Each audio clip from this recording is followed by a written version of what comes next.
Oh, mais qui ça peut bien être à cette heure-là? Je ne me souviens pas avoir dit à quelqu'un de passer. J'espère que je ne fais pas trop peur avec mes cheveux en épi. Je me dépêche. J'ouvre alors la porte et je vois une petite fille qui me demande si je veux lui acheter des tickets de tombola. Je lui réponds alors que malheureusement je n'ai pas de monnaie sur moi et que je suis d'avance perdante. Je referme la porte et je repense à la phrase que je viens d'énoncer. D'avance perdante. Sympa ma conception des choses. Inconsciemment, je ne crois pas trop en moi, j'ai l'impression. Il faut que je travaille sur ça. Enfin, heureusement, j'ai envie de prendre ma vie en main et je prends beaucoup de plaisir à imaginer ma future vie en aidant des milliers de gens à dessiner. Albert Einstein disait « Un homme qui n'est pas capable de s'émerveiller a pratiquement cessé de vivre. » Et pour beaucoup, une fois dans la vie active, plus rien ne les émerveille. À part leur congé annuel, et encore. Et si je faisais un petit test en allant écouter les conversations des employés de ma ville? Ce serait intéressant. Je mets une écharpe, mon manteau, et je prends la voiture. See the stone set in your eyes. See the thorn twist in your side. I'll wait for you. J'arrive dans le centre-ville. C'est là où il y a le plus de chances d'arriver facilement à écouter les conversations. J'entre dans une première boutique de vêtements. Il n'y a pas trop de monde. J'avance jusqu'au comptoir de bijoux près de la caisse, où deux jeunes employés parlent entre elles. Non mais tu te rends compte? J'ai demandé à Audrey si elle pouvait prendre sa semaine de congé à partir de mardi, et elle n'a rien voulu entendre. Oh, et puis ce n'est pas à Mathieu que je vais demander de m'arranger, car il me déteste. Moi qui avais tellement d'impatience d'être en repos. Je fais semblant d'avoir une soudaine curiosité pour cette belle paire de boucles d'oreilles rouges, qui me sert d'alibi pour écouter la suite par rapport à la réponse de sa collègue. Ne m'en parle pas. Il y a 2 jours, je faisais l'ouverture du magasin et Mathieu a décidé de me dire bonjour seulement à 14h. Super l'ambiance du boulot. On doit se coltiner ces sales collègues bipolaires. Je repars doucement. De toute façon, même si un groupe venait voler tout le magasin, elle ne se serait aperçue de rien, car seuls leurs problèmes comptaient. Je vais dans un autre magasin, 300 mètres plus loin. Un petit magasin de déco cette fois-ci. Beaucoup de monde par contre. Je rentre à peine que j'entends « Dis donc DJ, quand tu n'as pas de clients en caisse, range un peu, ne reste pas à rien faire ou c'est licenciement. » Bon, ici aussi ce n'est pas mieux décidément. Je ressors et je me pose sur un banc. 2 jeunes femmes passent devant moi et je saisis leur conversation. Franchement, j'ai l'impression que mon patron le fait exprès. À chaque fois que je lui rends mes travaux, il me trouve toujours quelque chose à dire. La pauvre. Elle me fait de la peine car elle a l'air si gentille pourtant. Je pensais jusque-là que ce n'était que dans mon entreprise où ça ne se passait pas bien. Et je me rends compte plus que jamais que c'est un peu partout pareil. À plus ou moins grande échelle.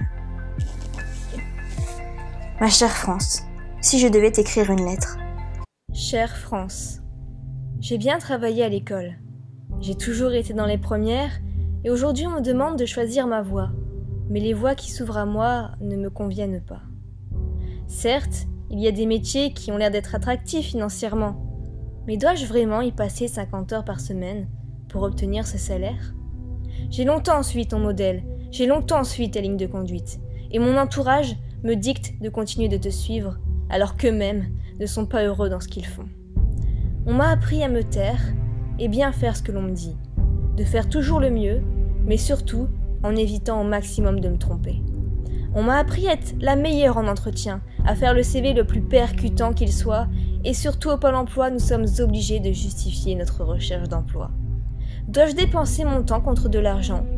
Dois-je vendre mon savoir-faire dans un temps limité? Dois-je toujours être à disposition d'un patron? Pourquoi tout le monde doit t'écouter? Je dirais même, pourquoi tout le monde continue de t'écouter? Pourquoi ma famille, mes amis, mes professeurs, mes collègues s'engagent dans cette unique voie? Ma chère France, je t'ai longtemps suivi, mais aujourd'hui je renonce. Je renonce à suivre ce modèle, ce moule, et de continuer à marcher avec cette armée de zombies sans se poser la moindre question. Elle n'envisage pas d'autre solution. Parce que oui, il n'y a pas que le salariat dans la vie. Tout est possible, et si je souhaite être mon propre patron, où m'enseignes-tu cela? Tu nous conditionnes à être salariés, et ensuite tu te permets de te plaindre que l'économie va mal et que la courbe du chômage ne s'inverse pas. Et si on oubliait les politiques budgétaires, avec ta politique conjoncturelle ou monétaire, mais qu'on jouait plutôt sur le mental. Et si tu nous montrais la voie du possible, le fait de vivre de sa passion en étant son propre patron. Nous sommes tous bons pour quelque chose. Nous avons tous des passions et je suis persuadée que nous pouvons être complémentaires. Tu ne nous en crois pas capables? Est-ce pour cela? Mais si tu n'es pas la première à croire en nous, alors qui croira en nous? Laisse-nous activer le futur avec nos talents. Laisse-nous ouvrir les portes du possible. Laisse-nous avoir la passion d'entreprendre et d'enseigner. Je te promets de gagner 10 fois plus en 20 fois moins de temps, d'avoir ma confiance décuplée, d'avoir des dizaines de carnets de clients, d'engager des personnes aussi passionnées que moi, de regrouper nos idées et de monter le Google de demain, pourquoi pas? Après tout, le sens de la vie, c'est de créer de la valeur autour de soi et de s'amuser. Alors ma chère France, si tu ne crois pas en moi, je croirai en moi et je te montrerai à toi, à tous les autres, ce qu'il est possible de faire quand on a décidé de visualiser sa réussite, jusqu'à la toucher pour de vrai. Ma chère France, laisse-nous changer le monde, laisse-nous avoir des étoiles dans les yeux à l'idée de travailler.